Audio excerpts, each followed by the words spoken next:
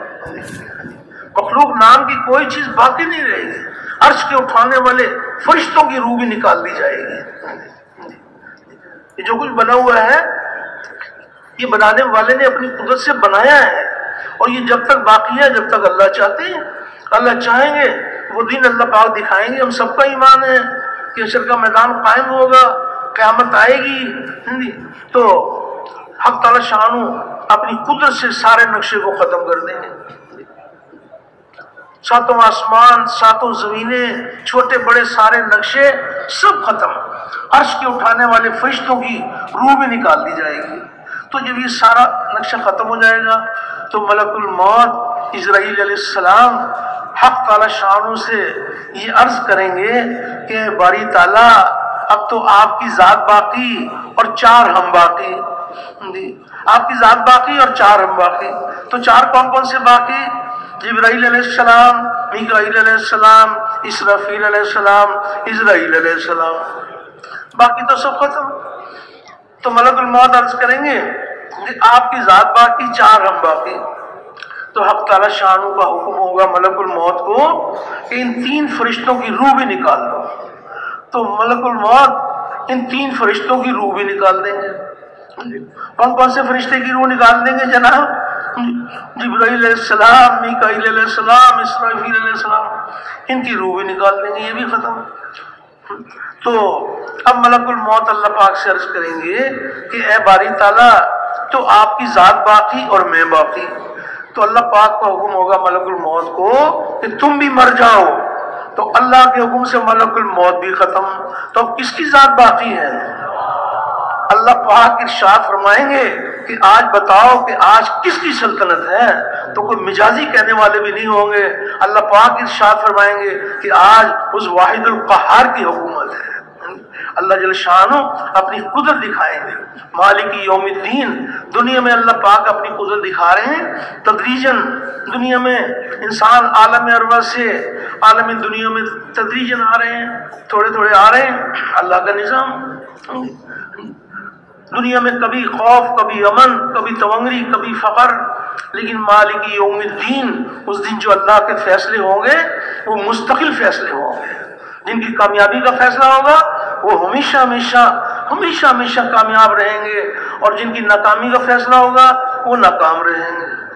مالک یوم الدین، مالک یوم الدین، جن کے لیے کامیابی کا فیصلہ ہوگا ان کو جنت میں داخل کر دیا جائے گا، جن کا ناکامی کا فیصلہ ہوگا ان کو جہنم میں ڈال دیا جائے گا۔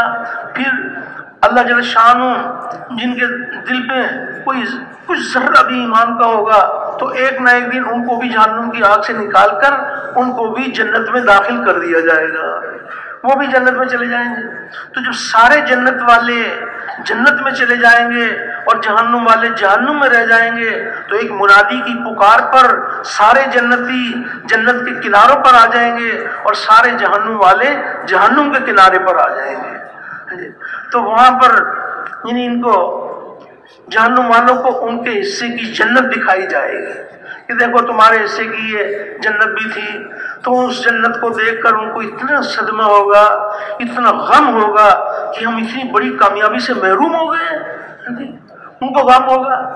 اور جنت والوں کو ان کے حصے کی جہنم دکھائی جائے گی کہ دیکھو تمہارے حصے کی جہنمی تھی، تو وہ جب اس کی ہولناکیوں کو دیکھیں گے تو کس قدر جو ہے نا اللہ کا شکر ادا کریں گے کہ یا الہی ہم اتنی بڑی ناکامی سے بچ گئے، تو نے ہمیں اتنی بڑی کامیابی عطا فرما دی۔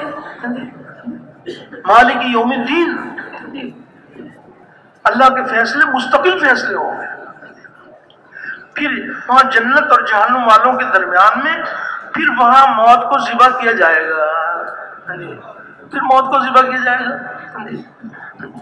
تو جب وہاں موت کو ذبح کیا جائے گا تو پھر جہنم والوں کو اس کا صدمہ ہوگا کہ کاش اگر موت ہی ہوتی تو ہم مر جاتے، اب کبھی ہمیں موت بھی نہیں آئے گی۔ اور جنت والوں کو اس کی خوشی ہوگی، اب ہمیشہ ہمیشہ کی بہاروں میں رہیں گے، اب کبھی ہمیں موت نہیں آئے گی۔ تو مالک یوم الدین، اس دن جو اللہ کے فیصلے ہوں گے وہ مستقل فیصلے ہوں گے، مستقل فیصلے ہوں گے۔ یہ سارا نقشہ جو کچھ اللہ نے اپنی قدرت سے بنایا ہے یہ بنانے والے کے قبضے میں ہے، اور جب اللہ پاک کا ارادہ ہوگا تو اپنی قدرت سے اس کو ختم کر دیں گے۔ تو اس کا یقین دل میں اتر جائے، جتنی بھی غیب کی خبریں ہیں ہر خبر کا یقین دل میں اتر جائے، اور مشاہدے تجربے کا یقین دلوں سے نکل جائے۔ جہاں جہاں سے جو کچھ بھی ہو رہا ہے وہ تنے تنہا اللہ کی قدرت سے ہو رہا ہے۔ کائنات کے ذرے ذرے میں اس کا غیبی ہاتھ ہے جو کام کر رہا ہے۔ ہمیں جو چیز ہمیں نظر آتی ہے، جس سے کچھ ہوتا ہوا نظر آتا ہے، ہم یہ سمجھتے ہیں کہ یہاں سے ہو رہا ہے، وہ تو اللہ کی قدرت اس کے اندر ظاہر ہو رہی ہے۔ اللہ کی پہچان، کائنات کے ذرے ذرے میں اللہ کی پہچان، یہ جو کچھ اللہ نے بنایا ہے یہ بنانے والے کو پہچانے کہ بنانے والا کون ہے۔ بنے ہوئے کو دیکھا اور بنے ہوئے میں گم ہو گئے تو دل میں ظلمت پیدا ہوگی، اور بنے ہوئے کو دیکھا اور بنانے والے میں گم ہو گئے تو دل میں نور پیدا ہوگا، دل میں نور پیدا ہوگا۔ جو کچھ بنا ہوا ہے اس کا اپنا کوئی کمال نہیں ہے، وہ تو بنانے والے کی قدرت ہے، اور وہ اللہ نے اس کو بنا کر آزاد نہیں چھوڑا ہوا، بلکہ ہر چیز پر اللہ کا قبضہ ہے، اس کی قدرت کام کر رہی ہے۔ جہاں جہاں سے جو کچھ ہو رہا ہے وہ اللہ کی قدرت سے ہو رہا ہے۔ ظاہر میں ہمیں یہ نظر آتا ہے کہ پیاس آئی تو یہ پیاس جو ہے نا یہ ہمارے بدن میں سے نکلی، یہ نظر آتا ہے، بدن سے محسوس ہوئی، اور پھر سامنے پانی ہے تو اب ظاہری صورت یہ نظر آتی ہے کہ پیاس آ گئی، پانی سے پیاس دور ہو جائے گی۔ مشاہدہ تجربہ یہ بتا رہے ہیں کہ جب پیاس آئے تو پانی پیو تو پیاس دور ہو جاتی ہے، لیکن غیب کی خبر یہ بتا رہی ہے کہ پانی اللہ کے ارادے کے بغیر پیاس دور نہیں کر سکتا، اور اللہ رب العزت پانی کے بغیر پیاس دور کر سکتے ہیں۔ اللہ چاہیں گے تو پانی کو ذریعہ بنا لیں گے پیاس کے دور کرنے کا، نہیں چاہیں گے تو کوئی ساری دنیا کا پانی پی لے اس کی پیاس نہیں بجھے گی۔ تو پیاس اللہ پاک کی قدرت سے بجھتی ہے۔ پانی پیاس بجھانے میں اللہ کے حکم کا پابند ہے، اور اللہ جل شانہ پیاس بجھانے میں پانی کے پابند نہیں ہے۔ پانی کو اللہ نے اپنی قدرت سے بنایا ہے۔ اب پیاس آ گئی، اب پانی گلاس میں پانی ہمارے سامنے ہے، نظر یہ بتا رہی ہے کہ بس ہم پانی پیئیں گے پیاس دور ہو جائے گی، لیکن اس پانی میں جو اللہ کا حکم آیا ہے جس کے حکم سے پیاس دور ہوگی وہ حکم نظر نہیں آتا، وہ حکم نظر نہیں آتا۔ ایمان بالغیب، ذرے ذرے میں اس کا حکم، اس کا ارادہ کام کر رہا ہے۔ تو جو پانی میں اللہ کا حکم ہے جس کے حکم سے پیاس دور ہوگی وہ حکم نظر نہیں آتا، اور حکم بھی پردے میں اور حاکم بھی پردے میں، اور پانی مشاہدے میں، پانی مشاہدے میں۔ محنت اگر نہ کی تو یقین یہ بن جائے گا کہ پانی سے پیاس بجھتی ہے۔ جب پیاس آئے گی لاؤ بھائی پانی، اور ایک یہ ہے کہ بھائی پیاس آئی ہے تو یہ پیاس جو ہے نا یہ کس کے خزانے سے آئی ہے؟ انسان کا جسم حاجتوں کا برتن، انسان کا جسم حاجتوں کا برتن، خزانے الہی سے حاجتیں اس کے جسم میں اتاری جاتی ہیں۔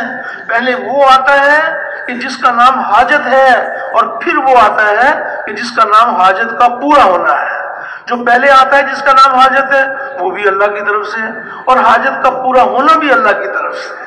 تو تو اللہ جل شانہ جب اس کے لیے محنت کریں گے، اللہ پاک سے رو رو کے دعائیں مانگیں گے، تو اس بات میں اللہ جل شانہ کے اس محنت کی بڑی قدردانی ہے کہ اللہ پاک وہ دن دکھا دیتے ہیں کہ جہاں جہاں سے ہوتا ہوا نظر آ رہا ہے تو وہاں سے نہیں ہو رہا، وہ اللہ کی قدرت سے ہو رہا ہے۔ یہ کلمہ معرفت بھی ہے، اور یہ کلمہ عبدیت بھی ہے، اللہ کی پہچان کا کلمہ اور اس کے احکامات کی غلامی کا کلمہ۔ اللہ کی پہچان جو حال آئے گا اس میں بھی اللہ کی پہچان، جو چیزیں آئیں گی سامنے تو چیزوں میں بھی اللہ کی پہچان، چیزوں کے خالق بھی اللہ ہے، حالات کے خالق بھی اللہ ہے۔ اللہ رب العزت ہی خالق ہیں ہر چیز کے بھی اور احوال کے بھی، اور معبود ہیں۔ تو جو اس بات کا اقرار کرے اور حقیقتاً اسی طرح سمجھے تو براہ راست اللہ اپنی قدرت سے اس کو پالتے ہیں۔ چیزوں کے خالق بھی اللہ ہیں، حالات کے خالق بھی اللہ ہیں۔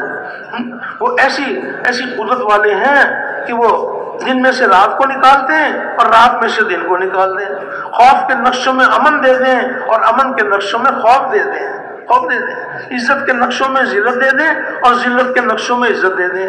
سارے حالات کا بنانا بگاڑنا کس کے ہاتھ میں ہے؟ وہ تو اللہ کے ہاتھ میں ہے۔ حالات جو ہے نا وہ یہ نہیں کہ حالات جب بنیں گے کہ جب ہمارے پاس چیزیں آ جائیں گی تو چیزوں سے ہمارے حالات بنیں گے، نہیں، حالات اللہ اپنی قدرت سے بناتے ہیں اور وہ ایمان اور اعمال پر بناتے ہیں۔ دل کا یقین صحیح ہو اور جسم سے نکلنے والے اعمال صحیح ہو، اس پر اللہ پاک اپنی قدرت سے اللہ پاک حالات بناتے ہیں۔ حالات کا بنانا بگاڑنا وہ اللہ کے ہاتھ میں ہے۔ چیزوں کے جمع کر کے اللہ کو دکھائیں گے اللہ ہمارے حالات بنا دے، نہیں، اس بات کا یقین دل میں اتر جائے کہ دونوں جہانوں کی کامیابی یہ اللہ رب العزت کے ہاتھ میں ہے۔ اللہ کے سوا کوئی کامیابی دینے والا نہیں ہے، اور کامیابی کا ذریعہ مال، ملک، منصب، جاگیر نہیں ہے۔ کامیابی کا ذریعہ ہمارے نبی کریم صلی اللہ علیہ وسلم والے اعمال ہیں۔ عملوں سے کامیابی کا یقین دلوں میں اتر جائے اور مادی شکلوں سے کامیابی کا یقین دلوں سے نکل جائے۔ یہ دنیا میں جتنی شکلیں پھیلی ہوئی ہیں، دنیا میں پھیلی ہوئی شکلیں یہ اللہ نے بیکار نہیں بنائی ہیں، یہ اللہ نے ہمارے امتحان کے لیے بنائی ہیں، اطمینان کے لیے۔ ہمارے نبی کریم علیہ السلام کے اللہ تعالیٰ نے اعمال عطا فرمائے۔ یہ چیزیں جو ہے نا صرف چیزیں جمع کر کے اللہ کو دکھائیں تو کہ یا اللہ ہمیں کامیاب کر دے، ہم نے بہت سارا مال جمع کیا ہے، تو اللہ جل شانہ اس مال کو دیکھ کر کامیاب نہیں کریں گے، وہ تو دل کے یقین کو دیکھیں گے اور جسم سے نکلنے والے اعمال کو دیکھیں گے۔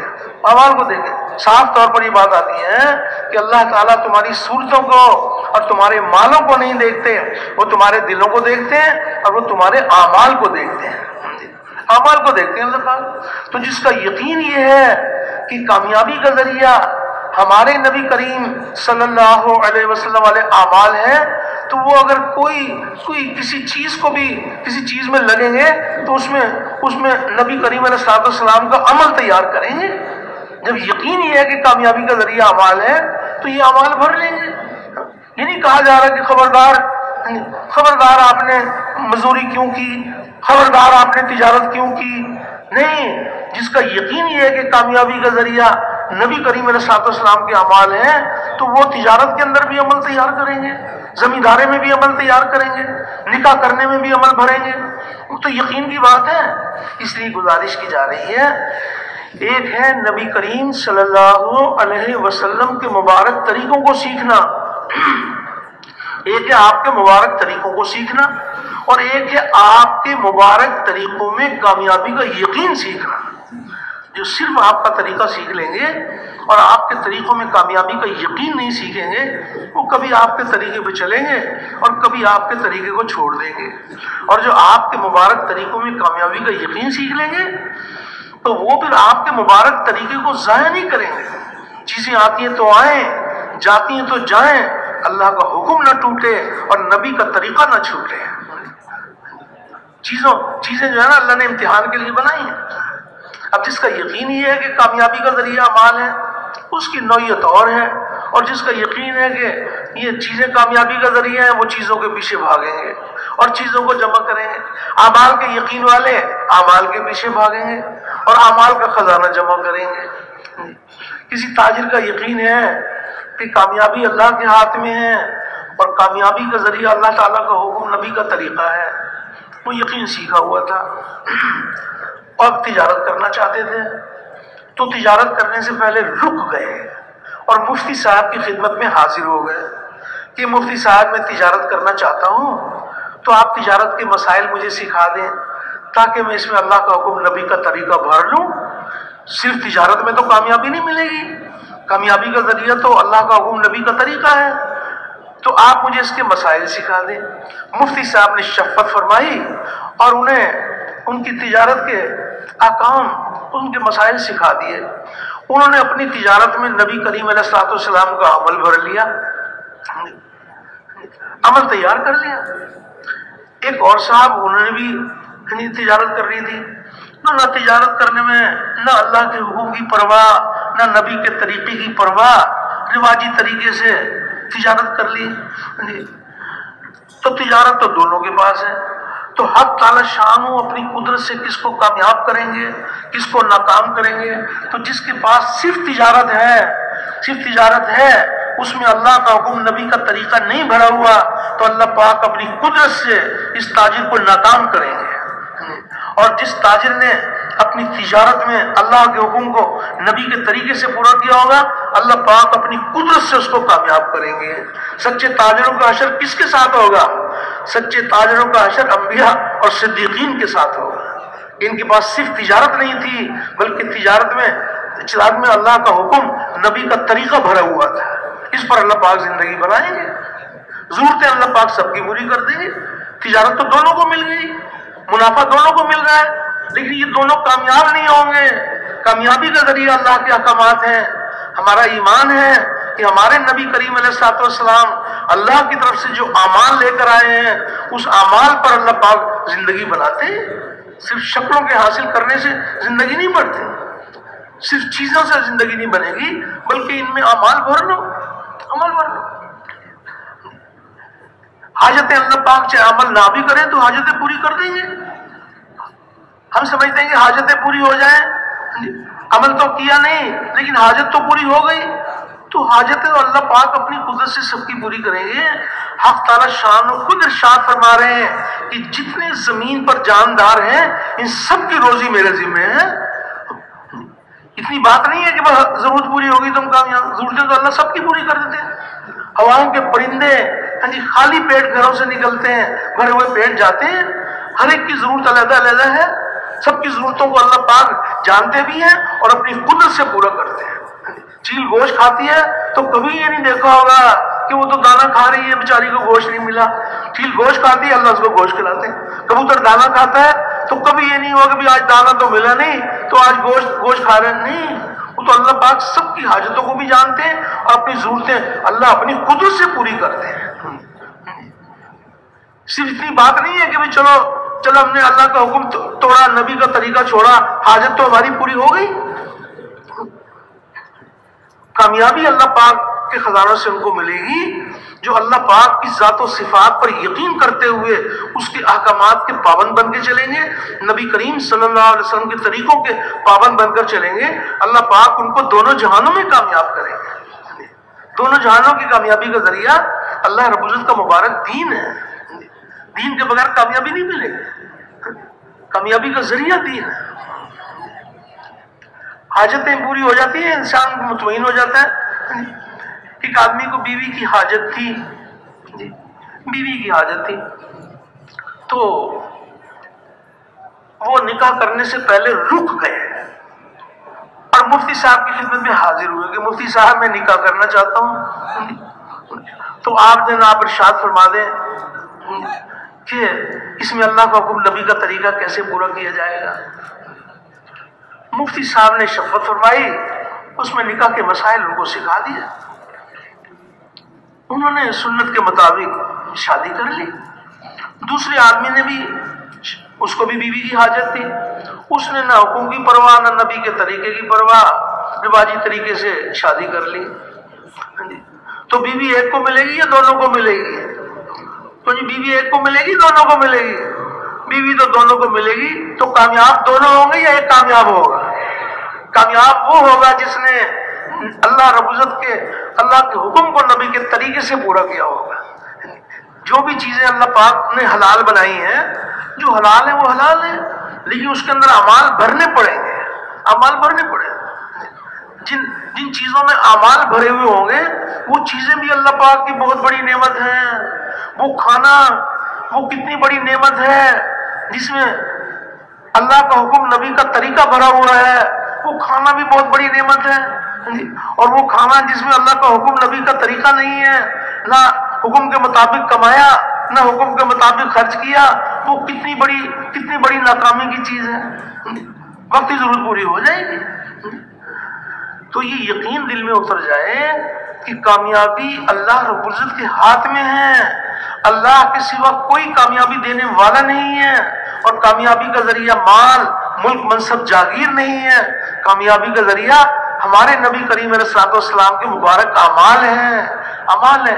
جس کا یقین یہ ہے کہ کامیابی کا ذریعہ اعمال ہے، وہ مزدوری کرے گا تو مزدوری میں اللہ کا حکم نبی کا طریقہ پورا کرے گا۔ جس کا یقین یہ ہے کہ کامیابی کا ذریعہ ہمارے نبی کریم صلی اللہ علیہ وسلم والے اعمال ہیں، وہ اگر زمیندارہ کریں گے تو زمیندارے میں اللہ کا حکم نبی کا طریقہ بھریں گے۔ جس کا یقین یہ ہے کہ کامیابی کا ذریعہ ہمارے نبی کریم علیہ السلام کے اعمال ہیں، وہ پانی پیئیں گے تو پانی میں وہ نبی کریم علیہ السلام کا عمل بھریں گے، کھائیں گے تو کھانے میں عمل بھریں گے، گھر میں داخل ہوں گے تو گھر میں داخل ہونے میں نبی کریم علیہ السلام کا عمل بھریں گے، گھر سے نکلیں گے تو گھر سے نکلنے میں نبی کا عمل بھریں گے۔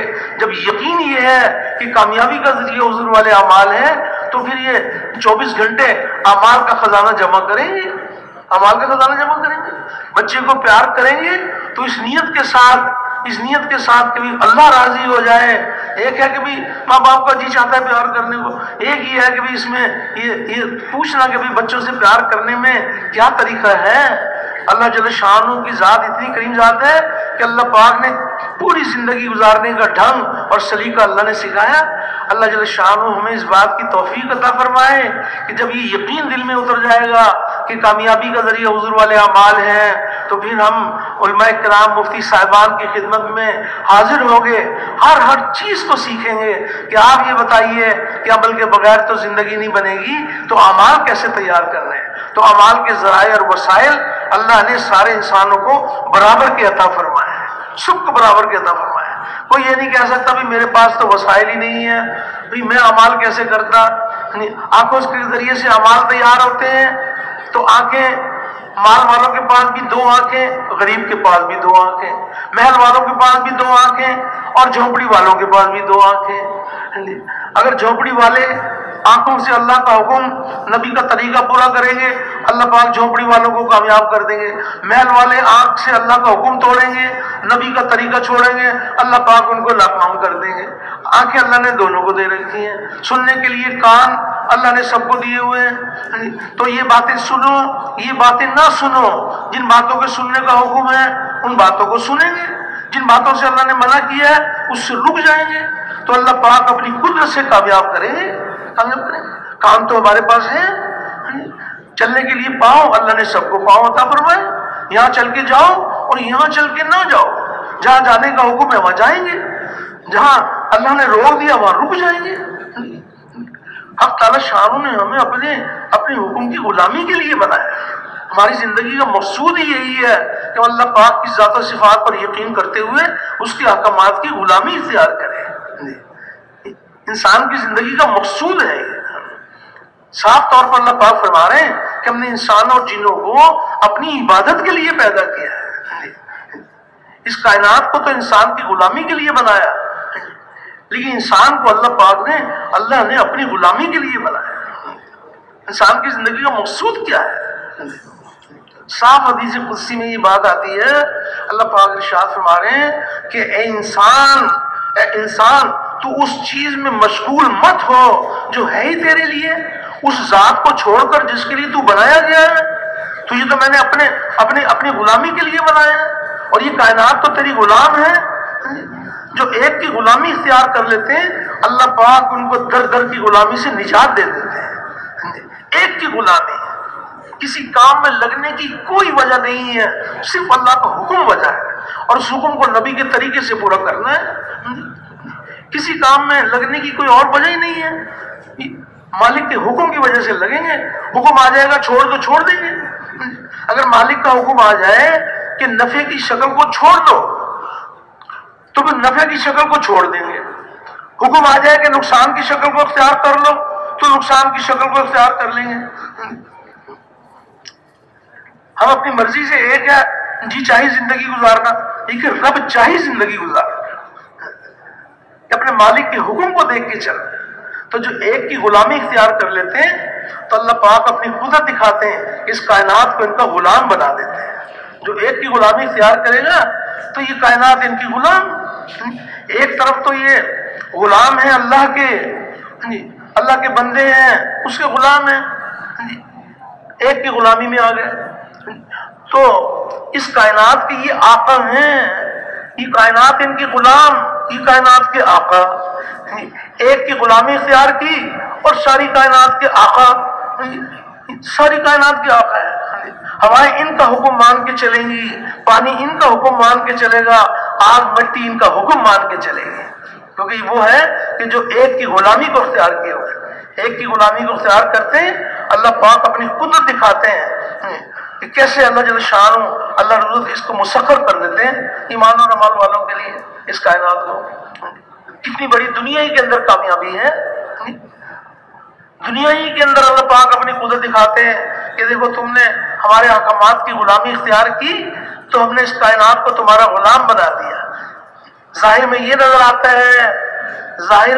آتا ہے کہ یہ انسان کائنات سے وابستہ ہے، اور حقیقت یہ ہے کہ یہ کائنات انسان سے وابستہ ہے۔ انسان اپنے مقصد پر آ جاتے ہیں تو کائنات بھی اپنے مقصد پر آ جاتی ہے، اور انسان جب اپنے مقصد سے ہٹتے ہیں تو کائنات بھی اپنے مقصد سے ہٹ جاتی ہے۔ کائنات ان کی غلامی کو چھوڑ دیتی ہے، پھر پتہ نہیں کتنوں کے غلام۔ روایت میں آتا ہے کہ اونٹ کے غلام کہ کاش اگر میرا اونٹ نہ ہوتا تو میری زندگی کیسے گزرتی، وہ تو اونٹ تھا جو میری زندگی بچ گئی۔ تو جو یہ کہتا ہے کہ میرا اونٹ نہ ہوتا میری زندگی کیسے گزرتی، یہ اونٹ کا غلام۔ اور جو کہتا ہے کہ میری تجارت نہ ہوتی تو میں زندہ کیسے رہتا، یہ تجارت کا غلام۔ جو کہتا ہے کہ میری کھیتی نہ ہوتی تو میری زندگی کیسے گزرتی، یہ کھیتی کا غلام۔ اور جو کہتا ہے کہ میری بیوی نہ ہوتی تو میری زندگی کا کیا ہوتا، یہ بیوی کا غلام۔ تو ایک کی غلامی اچھی ہے یا در کی غلامی اچھی ہے؟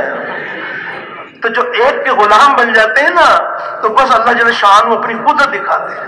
آخرت کی کامیابیوں کا تو کہنا ہی کیا، دنیا میں اللہ پاک اپنی قدرت دکھا دیتے ہیں کہ کائنات کو اللہ پاک حق تعالی شان ان کے لیے مسخر کر دیتے ہیں۔ تو اللہ رب العزت ہم سب کی تربیت فرمائے، اللہ پاک وہ یقین عطا فرما دیں۔ ہمارے نبی کریم علیہ الصلوۃ والسلام نے جو اس یقین کو دل میں اتارنے کے لیے جو محنت عطا فرمائی ہے، اس محنت کو نبی کریم علیہ الصلوۃ والسلام کے طریقے سے کیا جائے گا، اور اوروں کو اس محنت کے لیے تیار کیا جائے گا، اور اللہ سے رو کے دعائیں مانگی جائیں گی تو حق تعالی شانہ اپنی قدرت دکھائیں گے۔ اللہ رب العزت اپنی قدرت سے سارے عالم میں ہدایت کی ہوائیں چلائیں گے، ہدایت کی ہوائیں چلائیں گے۔ ایک محنت ہے جو اللہ پاک نے ہمیں عطا فرمائی ہے کہ جس کے ذریعے سے ہدایت کا نور دلوں کی زینت بنتا ہے، اس محنت کے لیے آج تیار کیا جا رہا ہے، اس محنت کو اختیار کریں۔ تو اللہ رب العزت ہم سب کی تربیت فرمائیں کہ یہ یقین دل میں اتر جائے کہ کامیابی اللہ کے ہاتھ میں، اور کامیابی کا ذریعہ ہمارے نبی کریم صلی اللہ علیہ وسلم والے اعمال ہیں۔ عملوں سے کامیابی کا یقین دلوں میں اتر جائے، اور مادی اسباب سے کامیابی کا یقین دلوں سے نکل جائے۔ پھر اس کا لطف اللہ پاک دکھائیں گے کہ مادی اسباب کیسے تمہارے غلام ہیں، یہ بھی اللہ پاک کے خزانوں سے ہمارے لیے نعمتیں بن جائیں گی۔ لیکن یہ یقین، اس یقین کی خاطر محنت کی جائے گی کہ اللہ پاک یقین عطا فرما دے۔ تو پھر جب یقین یہ حاصل ہو گیا کہ کامیابی کا ذریعہ اعمال ہیں، تو یہ پھر اگر پاؤں میں جوتی پہنیں گے تو جوتی پہننے کو نبی کریم علیہ الصلوۃ والسلام کا عمل بنائیں گے، لباس پہنیں گے تو لباس پہننے میں نبی کریم علیہ الصلوۃ والسلام کا عمل بنائیں گے، لباس اتاریں گے تو نبی کریم علیہ الصلوۃ والسلام کا عمل تیار کریں گے، سیڑھی چڑھیں گے، پہاڑ پہ چڑھیں گے تو پہاڑ پہ چلنے کو یہ عمل بنائیں گے، پہاڑ سے اتریں گے، سیڑھیوں سے اتریں گے تو اترنے کو عمل بنائیں گے۔ وہ تو قدم قدم کے اوپر اعمال ہیں، قدم قدم پر اعمال ہیں۔ اعمال تو اللہ جل شانہ نے، اعمال کی مشین اللہ نے سب کو دے رکھی ہے۔ وہ تو جس کا یقین ہی ہے کہ کامیابی کا ذریعہ اعمال ہیں تو یہ اعمال جمع کریں گے۔ تو ٹھیک ہے، اعمال بھرے ہوئے ہیں، اگر کوئی اعمال سے بھری ہوئی چیزیں ہیں بہت مبارک ہے، بہت بڑی اللہ کی نعمت ہے کہ اس کے اندر اعمال بھرے ہوئے ہیں، تو یہ بات، اس کا یقین دل میں اتر جائے کہ صرف چیزیں کامیابی کا ذریعہ نہیں بنتی بلکہ ان کے اندر اعمال بھرنے پڑیں گے۔ یہ تو چیزوں کا درجہ ہے، اور اعمال بہت سارے ایسے ہیں، اعمال بہت سارے ایسے ہیں جو چیزوں کے پابند نہیں ہیں، صرف عمل پر، دنیا کی چیزوں کے بغیر صرف عمل پر اللہ پاک زندگی بنا دیں گے، لیکن صرف چیزوں سے عمل کے بغیر زندگی نہیں بنائیں گے۔ یہ یقین دل میں اتر جائے کہ صرف چیزیں جمع کر کے اللہ کو دکھائیں کہ اللہ ہم نے اتنی چیزیں جمع کر لی تو ہمیں کامیاب کر دے۔ اللہ پاک کامیابی کا فیصلہ نہیں، اللہ اپنے ضابطوں کو نہیں بدلتے، اس میں تو اعمال بھرنے پڑیں گے۔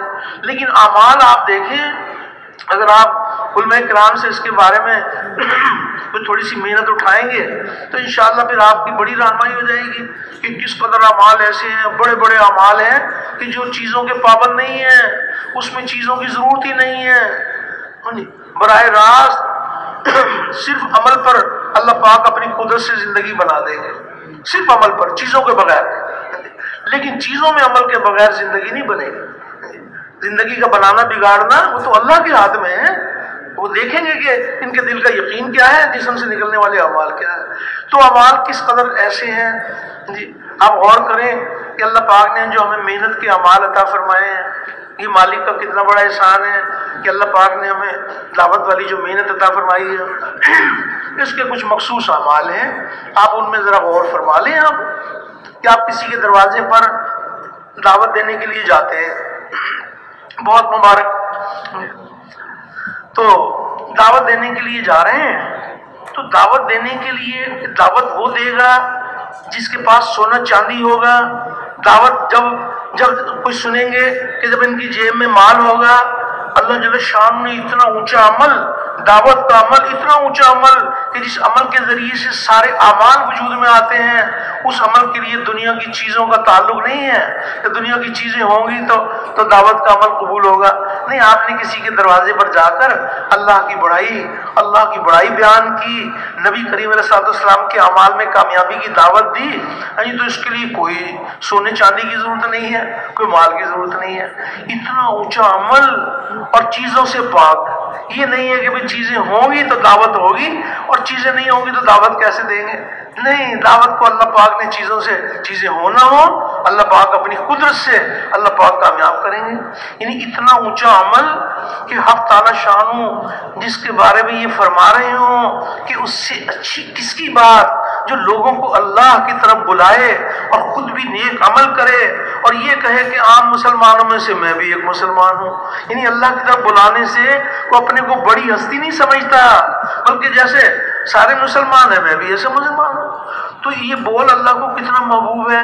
ایمان والے جب اچھی اچھی باتیں کرتے ہیں، بڑی اچھی اچھی باتیں کرتے ہیں، اللہ رب العزت کو ایمان والوں کی بہت ساری باتیں پسند ہیں، لیکن یہ جتنی اچھی اچھی باتیں کرتے ہیں ان میں سب سے اچھی بات یہ ہے کہ کوئی کسی کو اللہ کی طرف بلائے، یہ سب سے اللہ کے یہاں یعنی قیمتی بول ہے۔ تو اس کے لیے تو کوئی چیزوں کی ضرورت نہیں ہے۔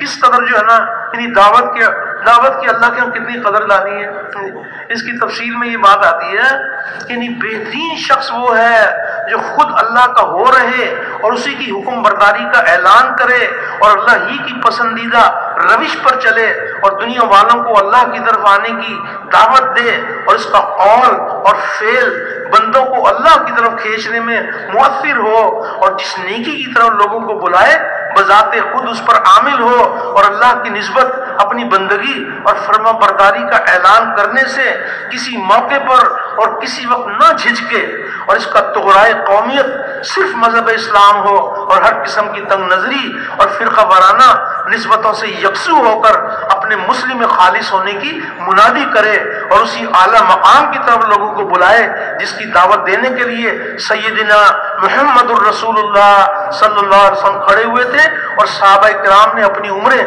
صرف کی تھیں۔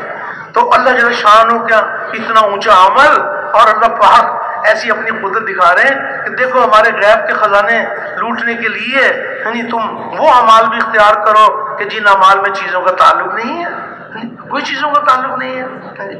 چلو پھر کوئی ایک ہی عمل نہیں، اور آگے چلیں، نماز کے لیے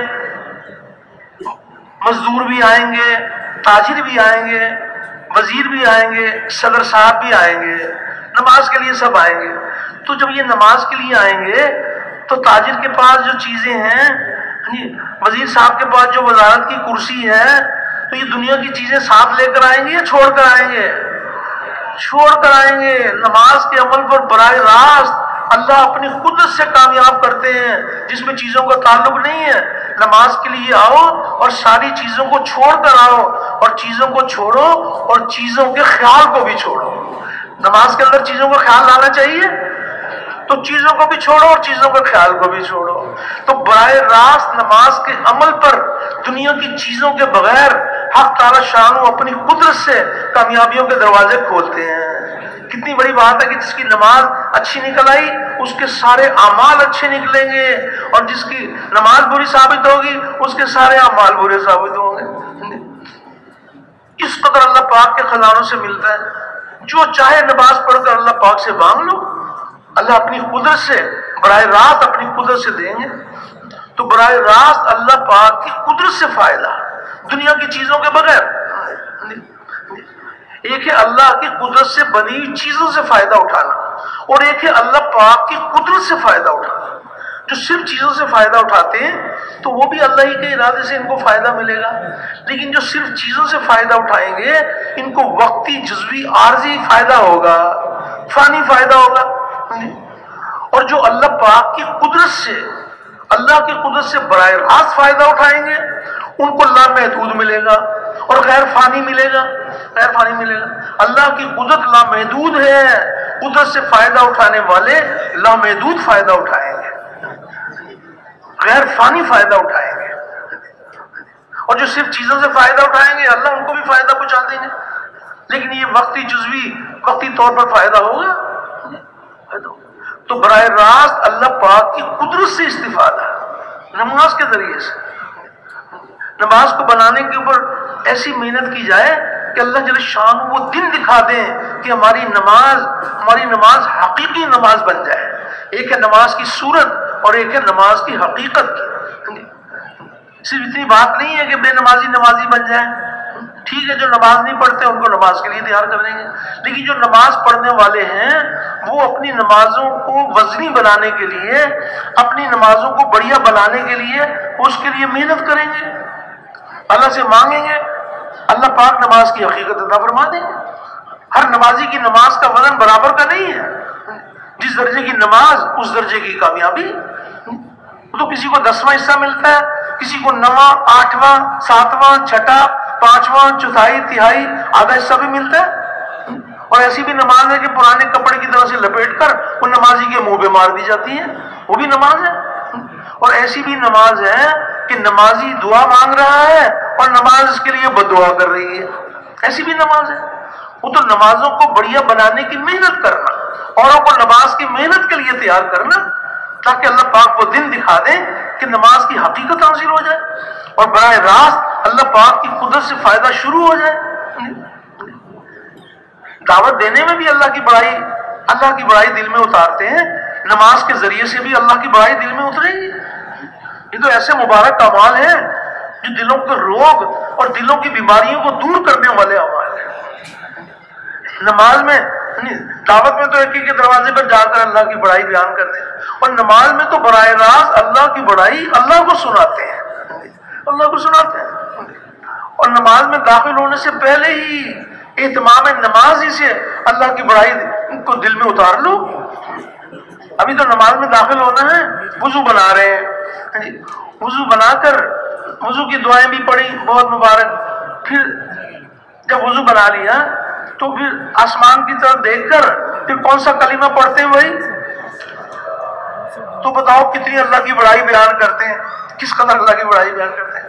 پھر جب مؤذن جب اذان کہتا ہے تو کیسی اللہ کی بڑائی بیان کرتا ہے۔ اب جو مؤذن نے کہا اب وہی الفاظ جو ہے نا ہم بھی دہرائیں گے، تو کتنی اللہ کی بڑائی دل میں اترے گی۔ پھر اب نماز میں داخل ہونا ہے، تکبیر تحریمہ، تو اس میں بھی اللہ کی بڑائی، اللہ کی بڑائی۔ کس قدر نماز ذریعہ ہے اللہ کی بڑائی کے دل میں اترنے کا، اللہ کی بڑائی دلوں کی گہرائیوں میں اتر جائے۔ قدم قدم پر اللہ پاک اپنی قدرت دکھا رہے ہیں کہ اللہ کی بڑائی۔ نماز میں کہا الحمدللہ رب العالمین، کہ تمام تعریف اس اللہ کی جو سارے جہانوں کا پالنے والا ہے، کسی اللہ کی بڑائی بیان کی۔ پھر ایک رکن سے دوسرے رکن میں جاتے ہوئے اللہ کی بڑائی، ہر رکن میں تو اللہ کی بڑائی ہے، لیکن ایک رکن سے دوسرے رکن میں جاتے ہوئے بھی اللہ کی بڑائی۔ قیام سے رکوع میں جاتے ہیں تو کیا کہتے ہیں بھائی؟ کس کی بڑائی بیان کرتے ہیں؟ جب قیام سے رکوع میں جائیں تو اللہ اکبر، اللہ کی بڑائی۔ اور جب رکوع میں چلے گئے تو رکوع میں جا کر کس کی بڑائی بیان کرتے ہیں؟ سبحان ربی العظیم، پاک ہے میرا پالنے والا، بڑی شان والا، پاک ہے میرا پالنے والا، بڑی شان والا، پاک ہے میرا پالنے والا، بڑی شان والا۔ کم از کم 3 بار تو کہتے ہی ہیں۔ پھر اللہ کی بڑائی، اللہ کی بڑائی، اللہ کو سنا رہے ہیں، اللہ کے دھیان کے ساتھ اللہ کو سنا رہے ہیں۔ پھر سجدے میں چلے گئے تو سجدے میں جا کر بھی اللہ کی بڑائی، پاک ہے میرا پالنے والا، اونچی شان والا، پاک ہے میرا پالنے والا، اونچی شان والا، پاک ہے میرا پالنے والا، اونچی شان والا۔ تو کس قدر اللہ جل شانہ، اللہ رب العزت جو ہے نا اپنے بندوں پر مہربان ہے، وہ مبارک اعمال عطا فرمائے جو براہ راست اللہ کی قدرت سے لینے کا ذریعہ ہے۔ تو نمازوں کو بڑھیا بنانے کی محنت کرنی چاہیے ہم سب کو بھائی، اللہ آپ کو بہت زیادہ خیر عطا فرمائے۔ تو اکیلے اکیلے کرنی چاہیے، اوروں کو بھی تیار کرنا چاہیے، اوروں کو بھی تیار، جو اپنے لیے پسند کرتے ہیں وہ اپنی پوری امت کے لیے پسند کرتے ہیں۔ تو بات یہ چل رہی تھی کہ اعمال بہت سارے ایسے ہیں کہ جس میں کوئی چیزوں کا تعلق نہیں ہے، چیزوں کے بغیر صرف عمل پر اللہ پاک اونچے پیمانے پر زندگی بنا دیں گے، اور جو چیزوں میں اعمال ہم بناتے ہیں وہ چیزوں والے اعمال بھی بننے شروع ہو جائیں گے۔ یہ دعوت والے اعمال وہ اعمال ہیں جو بنانے والے اعمال ہیں، باقی تو سب بننے والے اعمال ہیں۔ بنانے والے اعمال دعوت، تعلیم، ذکر، نماز، یہ بنانے والے اعمال ہیں۔ تو اور آگے چلیں تو اب آپ حضرات اپنے سیکھنے سکھانا اللہ کے راستے میں نکلیں گے، مسجدوں کے اندر بھی ماشاءاللہ اس کی فکر کی جاتی ہے۔ اب سیکھنے سکھانے کے لیے بیٹھے ہوئے ہیں، تو سیکھنے سکھانے کے لیے مال کی ضرورت نہیں ہے، سونے چاندی کی ضرورت نہیں ہے، کسی ڈگری کی ضرورت نہیں ہے۔ علم الہی کا نور، علم الہی کا نور دلوں میں اترے گا دنیا کی چیزوں کے بغیر، دنیا کی چیزوں کے بغیر۔ تو اپنی 24 گھنٹے کی زندگی کو دین بنانا ہے تو اس کے لیے علم حاصل کریں گے تو علم الہی کا نور دل میں اترے گا، اور کوئی دنیا کی چیزوں کی ضرورت نہیں ہے۔ اور کوئی اگر کوئی اور آگے بڑھنا چاہیں، اپنے بچوں کو حافظ قرآن بنائیں، دین کا عالم بنائیں، مفتی بنائیں، تو اس کے لیے بھی اللہ پاک اپنی قدرت دکھا رہے ہیں، اپنی قدرت دکھا رہے ہیں کہ کتنے تو مدرسے ایسے ہیں کہ نہ کوئی داخلہ فیس، نہ کوئی ماہانہ فیس، کچھ بھی نہیں۔ علم الہی کا نور دل میں اتار لو دنیا کی چیزوں کے بغیر۔ یہ اللہ پاک اپنی قدرت دکھا رہے ہیں کہ دیکھو وہ مبارک اعمال کہ جن اعمال کے ذریعے سے سارے اعمال 24 گھنٹے کے اعمال تمہارے بنیں گے، تو وہ اعمال میں کیسے ان چیزوں کو پابند نہیں بنایا اللہ پاک نے۔ کتنی بڑی اللہ کی خاص کرم نوازی ہے۔ پھر اس کے ساتھ ساتھ آپ ذکر کرتے ہیں آپ، تو آپ سب کے سب ماشاءاللہ بہت سارا مجموعہ ایسا ہے کہ جنہوں نے ماشاءاللہ تبلیغ میں نکل کر خوب وقت بھی لگائے ہوئے ہیں، کچھ نیا مجموعہ بھی ہوگا۔ لیکن جب ہم اللہ کے راستے میں نکلتے ہیں تو اللہ جل شانہ یہ توفیق عطا فرما دیتے ہیں کہ 3 تسبیحات صبح 3 شام، یہ تو کم سے کم درجے کی بات ہے، زیادہ کی اللہ توفیق عطا فرمائے۔ تو جب انہی تسبیحات اللہ کا ذکر کرتے ہیں تو ذکر کرنے کے لیے مال کی ضرورت ہے، سونے چاندی کی ضرورت ہے نہیں، کسی چیز کی ضرورت نہیں ہے۔ اللہ کا ذکر کر رہے ہیں اور اللہ کے دھیان کے ساتھ اللہ کا ذکر کر رہے ہیں کہ غفلت کی ظلمتیں مٹ جائیں، ذکر اللہ کا نور دلوں کی گہرائیوں میں اتر جائے، اس کے لیے کوئی دنیا مادی اسباب کی ضرورت نہیں ہے، کسی چیز کی ضرورت نہیں ہے. تنہائی میں بیٹھے ہوئے ہیں، اللہ کا ذکر کر رہے ہیں، اللہ اکبر، کتنی بڑی بات ہے. قرآن حکیم کی تلاوت کریں، کوئی دنیا کی چیزوں کی ضرورت نہیں ہے. اور کس قدر ذکر والوں پر اللہ پاک مہربان ہے، اور کیسے کیسے ان کے ساتھ اللہ کے وعدے ہیں. وہ ایک ہی وعدہ نہیں ہے، بہت سارے اللہ کے وعدے ہیں. کوئی ایک وعدہ اللہ کا، بہت سارے اللہ کے وعدے ہیں. یہ بھی اللہ پاک فرما رہے ہیں کہ میرا ذکر کرنے والے میرے اپنے آدمی ہیں، میں ان کو اپنی رحمت سے دور نہیں کرتا. اگر یہ اپنے گناہوں سے توبہ کریں تو میں ان کا حبیب ہوں، اور گناہوں سے توبہ نہ کریں تو میں ان کا طبیب ہوں کہ ان کو کسی پریشانی میں مبتلا کر کے ان کو گناہوں سے پاک کر دوں. تو ذکر کے لیے تو کوئی دنیا کی چیزوں کی ضرورت نہیں ہے. اتنے اونچے اونچے اعمال اور چیزوں سے پاک ہیں. تو اللہ جل شانہ اپنی قدرت اللہ رب دکھا رہے ہیں کہ دیکھو، اگر تم نے ہمارے اس مبارک دین کی محنت کو اگر تم نے اپنی محنت بنا لیا تو کس قدر اللہ پاک کی رحمتوں کے دروازے کھلیں گے. تو یہ وہ مبارک اعمال ہیں. اسی طرح آپ دیکھ لیں کہ جب علم حاصل کرنے کے لیے محنت کی جاتی ہے تو علم حاصل کرنے کے لیے کیسے اللہ پاک اپنے کرم کے دروازے کھولتے ہیں، اور کس قدر علم والوں پر اللہ پاک مہربان ہے. ایک حدیث پاک کا مفہوم ہے، حدیث پاک کا مفہوم ہے کہ یا تو تم عالم بنو یا طالب علم بنو، یا علم کو توجہ اور دھیان کے ساتھ سننے والے بنو، یا علم اور علم والوں سے محبت کرنے والے بنو، اور پانچویں قسم کے نہ بنو ورنہ ہلاک ہو جاؤ گے. تو چار قسمیں کون کون سی بتائیں جی؟ کہ یا تو تم عالم بنو یا طالب علم بنو، یا علم کو توجہ اور دھیان کے ساتھ سننے والے بنو، یا علم اور علم والوں سے محبت کرنے والے بنو، اور پانچویں قسم کے نہ بنو ورنہ ہلاک ہو جاؤ گے. اور پانچویں قسم یہ ہے کہ علم اور علم والوں سے بغض رکھنا. اللہ کے نبی نے اس میں ہلاکت بتائی ہے کہ علم اور علم والوں سے بغض رکھنا یہ اپنے آپ کو ہلاکت میں ڈالنا ہے. تو اب دیکھ لیجئے اس کے لیے کیا کوئی مال کی ضرورت نہیں ہے. اللہ جل شانہ کا کرم ہے، عمل کی مشین اللہ پاک نے ہم کو دے رکھی ہے. کتنی بڑی کامیابی ملتی ہے. اسی طرح پھر جو لوگ اللہ کے ذکر کے لیے مجتمع ہوں اور ان کا مقصود صرف اللہ کی رضا ہو تو آسمان سے ایک فرشتہ ندا کرتا ہے کہ تم لوگ بخش دیے گئے اور تمہارے گناہوں کو نیکیوں سے بدل دیا گیا.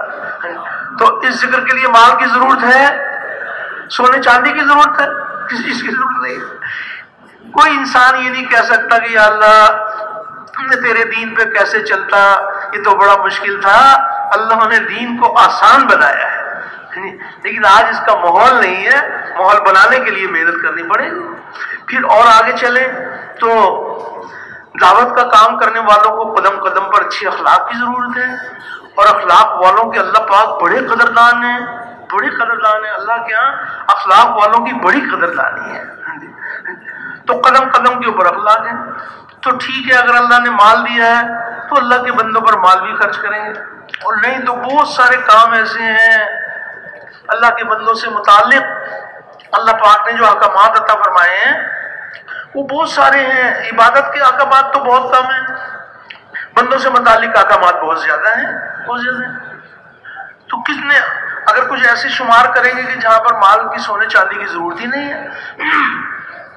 ماں باپ کو محبت کی نگاہ سے دیکھا، اپنے ماں باپ کو محبت کی نگاہ سے دیکھا تو کتنا ثواب ملے گا جناب؟ 1000 روپے کا ثواب ملے گا. اب ایک دوسرے کو سلام کرتے ہیں نا، تو سلام کرنے کے لیے مال کی ضرورت ہے؟ کوئی مال کی ضرورت نہیں ہے. بہت سارے اعمال آپ دیکھیں گے تو، اور اللہ نے اگر مال دیا ہے تو مال بھی اللہ کے حکم پر ہی خرچ کرنا ہے. حکم کے پورا کرنے پر مال خرچ کریں گے تو اللہ پاک زندگی بنائیں گے. کتنے واقعات ہیں، آپ غور کریں گے کتنے واقعات ہیں کہ یہ جو دین دنیا میں پھیلا ہے اس میں اخلاق کا کتنا اونچا درجہ ہے. تخلقوا باخلاق اللہ والے اخلاق اپناؤ. یہ حکم ہے ہمارے لیے کہ اللہ والے اخلاق اپناؤ. حق تعالی شان پردہ پوشی کرنے والے ہیں، ہم بھی پردہ پوشی کریں گے اللہ کے بندوں کی. اللہ رب العزت معاف کرنے والے ہیں، ہم بھی اللہ کے بندوں کو معاف کریں گے. وہ تو تخلقوا باخلاق اللہ کہ اللہ والے اخلاق اپناؤ. اللہ رب العزت کھلانے والے ہیں، ہم بھی اللہ کے بندوں کو کھلائیں گے، اللہ کی مخلوق کو کھلائیں گے۔ تو اخلاق کے ذریعے سے کس قدر دین دنیا میں پھیلا ہے، کوئی ایک واقعہ نہیں ہے، کتنے واقعات ہیں۔ فتح مکہ کے موقع پر فاتح بن کر داخل ہوئے خاتم الانبیاء صحابہ، ساری عمر جن لوگوں نے دکھ پہنچائے تھے، کیسی کیسی تکلیفیں پہنچائی تھی مکے والوں نے، وہ کون سا غم ہے جو نبی کریم علیہ السلام کو صحابہ کو نہیں دیا۔ اب اللہ پاک نے وہ دن دکھا دیا کہ اب فاتح بن کر داخل ہوئے، اب جس کی چاہیں گردن اڑائیں، جس کو چاہیں قتل کریں، اب یہ دن اللہ نے دکھا دیا۔ تو ایسے موقع پر ہمارے نبی کریم علیہ السلام نے وہ کیسے مبارک اخلاق تھے کہ جن اخلاق کو اللہ نے ذریعہ بنایا، اور جن لوگوں نے قسمیں کھا رکھی تھیں، جو کہتے تھے ہم پہاڑوں سے کود کے مر جائیں گے اور دین اسلام کو قبول نہیں کریں گے، سمندروں میں ڈوب کے مر جائیں گے، دین اسلام کو قبول نہیں کریں گے، لیکن اللہ جل شان نے اپنی قدرت دکھائی کہ اللہ رب العزت نے یعنی وہ بھی دائرہ اسلام کے اندر داخل ہوئے۔ نبی کریم علیہ السلام صحابہ کرام رضوان اللہ علیہ مجمعین سے ارشاد فرما رہے ہیں کہ یہ ابو سفیان یہ کیسے جو ہے نا یہ بھی اسلام میں داخل ہو جائے، یہ بھی ایمان لے آئے، اس کے لیے کیا کر رہے ہیں؟ تو یہ بات آئی، یہ قوم کے سردار ہیں اور سردار اپنا کچھ اکرام چاہتے ہیں، تو ان کو جو ہے نا ان کو بلا کر ان کا کچھ اکرام کیا جائے۔ تو نبی کریم علیہ السلام نے ارشاد فرمایا کہ بلاؤ، ان کو بلایا گیا۔ تو نبی کریم علیہ السلام نے ارشاد فرمایا کہ جو حرم میں داخل ہو جائے تو اس کو امن۔ تو وہ ان کو بڑا تعجب ہوا، وہ تو گمان کر رہے تھے کہ آج تو یہ ہماری بوٹی بوٹی کریں گے، اور آج یہ ہمیں وہ راستہ دکھا رہے ہیں کہ جس کے اندر یعنی ہم بچ جائیں گے کہ جو حرم میں داخل ہو جائے اس کو امن۔ تو یہ سنا تو بڑے متاثر ہوئے، تو لیکن پھر کسی الفاظ کے اندر مزید بھی کچھ رعایت چاہی، بڑے ذہین فہیم آدمی تھے۔ تو نبی کریم علیہ السلام نے فرمایا کہ اچھا جو ابو سفیان کے گھر میں داخل ہو جائے اس کو بھی امن ہے۔ تو یہ بات جب سنی تو سن کر جو ہے نا بہت دل کے اوپر اثر ہوا کہ واقعی اتنا کشادہ سینہ، یہ تو واقعی اللہ کے سچے رسول ہیں۔ تو لیکن پھر مزید کسی الفاظ کے اندر مزید بھی کچھ رعایت چاہیے کہ اور بھی کچھ رعایت ہو سکتی ہے۔ تو آپ نے فرمایا کہ جو اپنے گھروں کے دروازے بند کر لے اس کو بھی امن۔ تو بس جب یہ بات سنی تو اللہ پاک کی طرف سے ہدایت کی گھڑی آ گئی اور ابو سفیان بھی رضی اللہ تعالیٰ عنہ بن گئے، اسلام میں داخل ہو گئے۔ تو اب اس میں کوئی مال خرچ ہوا ہے؟ کوئی مال کی اخلاق کی دولت ہے، اللہ نے عطا فرمائی ہے۔ ہندہ رضی اللہ تعالیٰ عنہ بن گئی، اکرمہ رضی اللہ تعالیٰ عنہ بن گئے، وحشی رضی اللہ تعالیٰ عنہ بن گئے۔ تو اللہ رب العزت ہم سب کی تربیت فرمائے کہ جب ساری زندگی کا کام ہی دعوت والا کام ہمارا کام ہے تو ہمیں نبی کریم علیہ السلام کے مبارک اخلاق وہ ہمیں قدم قدم پر ہمیں چاہیے۔ ہم اللہ سے مانگیں گے یا اللہ پاک ہم ساری دنیا میں دین کے زندہ ہونے کا ذریعہ بننا چاہتے ہیں تو ہمارے نبی کریم علیہ السلام کے اخلاق کا کوئی ذرہ ہمیں بھی عطا فرما دیں۔ تو خیر بات یہ چل رہی تھی کہ کتنے سارے اعمال ہیں کہ اللہ رب العزت اپنی قدرت سے اللہ پاک براہ راست عمل کے اوپر زندگی بناتے ہیں۔ اچھا اور آگے چلیں تو یہ کہا جاتا ہے کہ بھی چاہے عمل نماز کا ہو، چاہے دعوت کا عمل ہو، چاہے اللہ کا ذکر ہو، چاہے نماز ہو یا کسی کے ساتھ اچھا سلوک ہو، تو جو بھی عمل کریں تو کس کو راضی کرنے کے لیے کریں بھائی؟ تو اللہ کو راضی کرنے کی نیت کرنے کے لیے مال چاہیے، سونا چاندی چاہیے، کچھ نہیں چاہیے۔ اللہ کو راضی کرنے کی نیت کر رہے ہیں اور اخلاص کا نور دلوں کی زینت بنا رہے ہیں اللہ پاک۔ حق تعالی شاہ نے وہ مبارک محنت کے اعمال عطا فرمائے جو سارے اعمال کے وجود میں آنے کا ذریعہ اور سبب ہے۔ اس کے ساتھ یہ گزارش کی جا رہی ہے کہ اللہ رب العزت ہم سب کی تربیت فرمائے اور کیسے یہ یقین دل میں اتر جائے کہ وہ مبارک محنت جس محنت سے پورے عالم میں پورا دین زندہ ہوگا، اس محنت پر خود بھی آنا ہے اور پوری امت کو اس محنت پر لانے کے لیے محنت کرنی ہے۔ اس امت کو اللہ نے ذمہ داری عطا فرمائی ہے۔ آپ صلی اللہ علیہ وسلم خاتم الانبیاء ہیں، آپ کے آخری نبی ہونے کی بنا پر نبیوں والا کام آپ کی امت میں منتقل کیا گیا ہے۔ جس مبارک کام کے لیے حق تعالی شانو نے خاتم الانبیاء کو مبعوث فرمایا، اسی مبارک کام کے لیے آپ کے ساتھ ایک امت کو بھی مبعوث فرمایا، امت مبعوثہ۔ آج محنت اس بات کی ہو رہی ہے کہ پھر سے امت نبی کریم صلی اللہ علیہ وسلم کے نہج پر محنت کرنے والی بن جائے، امت کا ہر طبقہ کرنے اول کے طبقے کے مشابہ بن جائے۔ اس کے لیے جب محنت کی جائے گی اور امت اس محنت کو اختیار کرے گی تو اللہ پاک اپنی قدرت سے محنت کرنے والوں کو ہدایت عطا فرمائیں گے اور ساری دنیا میں ہدایت کے پھیلنے کا ان کو ذریعہ بنائیں گے۔ اس محنت کے کرنے پر اللہ کے وعدے ہیں، اور یہ وہ مبارک محنت ہے کہ جس محنت کے بارے میں اللہ پاک فرما رہے ہیں، اللہ فرما رہے ہیں کہ اللہ کے لیے ایسی محنت کرو جیسے محنت کرنے کا حق ہے، ایسی محنت کرو۔ یہ ہے ہماری تشکیل۔ دنیا میں بہت ساری محنتیں ہیں، لیکن کسی محنت کے بارے میں یہ بات نہیں آتی کہ یہ محنت ایسی کرو جیسے محنت کرنے کا حق ہے، لیکن یہ محنت ایک خاص قسم کی محنت ہے جس کے بارے میں اللہ پاک فرما رہے ہیں کہ اللہ کو پانے کے لیے، اللہ کی ذات کو اپنانے کے لیے، اللہ ربوبیت کو انسانوں کے دلوں میں بسانے کے لیے ایسی محنت کرو جیسے محنت کرنے کا حق ہے، ایسی محنت کرو۔ تو اس محنت کے لیے تیار ہے، ایسی محنت کے لیے؟ تو یہ خاص قسم کی محنت ہے جو اللہ پاک نے آپ کی امت کو عطا فرمائی ہے۔ تو محنت بھی مخصوص اور محنت کرنے والے بھی مخصوص، محنت بھی خاص قسم کی محنت ہے اور محنت کرنے والے بھی مخصوص ہیں۔ تو فرمایا کہ یہ امت ساری امتوں میں سے چنی ہوئی امت ہے، یہ امت ساری امتوں میں سے چنی ہوئی امت ہے۔ اس امت کے لیے یہ بات ہے یعنی کہ اللہ پاک نے سارے عالم میں اپنا پیغام پہنچانے کے لیے نبی کریم علیہ السلام کی امت کو چن لیا اللہ پاک نے، ساری امتوں میں سے چنی امت ہے۔ تو محنت بھی مخصوص اور محنت کرنے والے بھی مخصوص، محنت کرنے والے بھی مخصوص، اور محنت کا میدان بھی مخصوص، محنت کا میدان بھی مخصوص۔ کسی بھی محنت کو اختیار کریں تو اس کے لیے محنت کا میدان ہوا کرتا ہے۔ تجارت کی محنت کرنا چاہیں تو منڈی اور بازار، زمینداری کی محنت کرنا چاہیں تو کھیتیاں اور باغات، اور نبیوں والی محنت کرنا چاہیں تو نبیوں کی محنت کا میدان انسانوں کے قلوب ہے۔ یہ انسانوں کے دلوں کے اوپر محنت کی جاتی ہے کہ دل کا تعلق اللہ کے غیر سے کٹ کر اللہ کے ساتھ جڑ جائے، اللہ کے ساتھ جڑ جائے۔ جب حق تعالی شان وہ دل دکھا دیتے ہیں کہ دل اللہ کی طرف پھر جاتا ہے تو جسم کے سارے حصے اللہ کی طرف پھر جاتے ہیں۔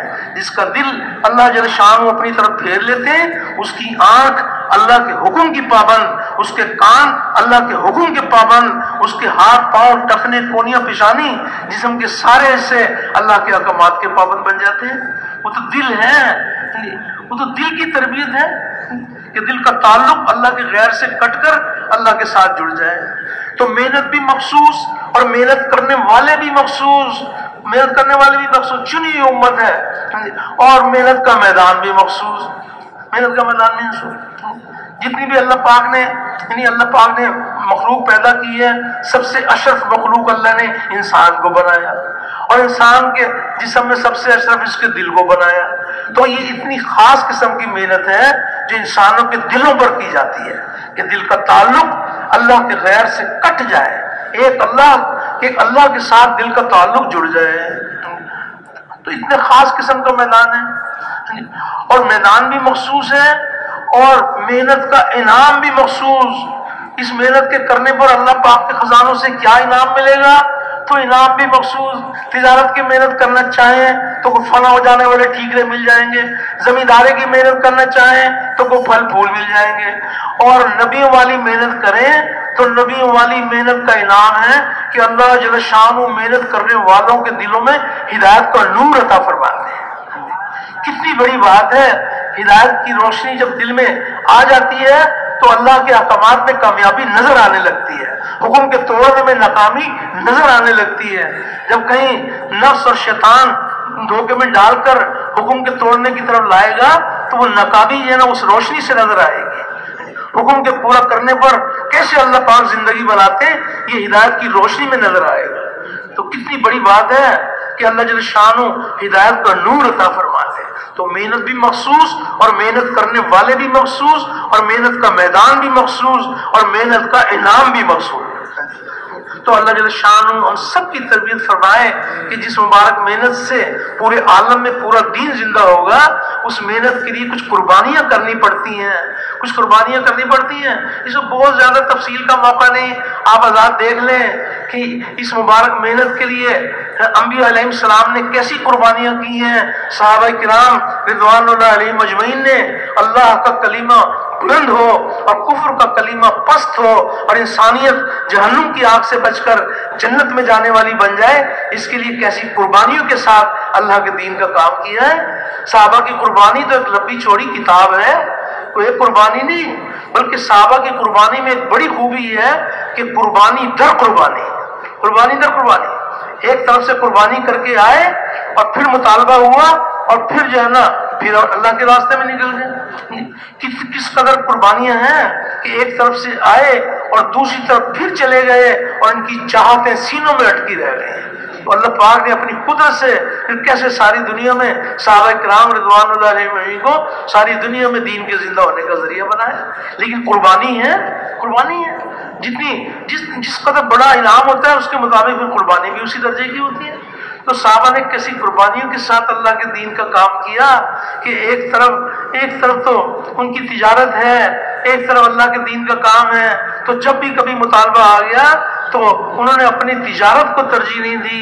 اللہ کا کلمہ بلند ہو، اس کے لیے اگر تجارت میں سے وقت نکال لیں تو تجارت میں سے وقت نکال لیں. تو یہ بڑی بات ہے.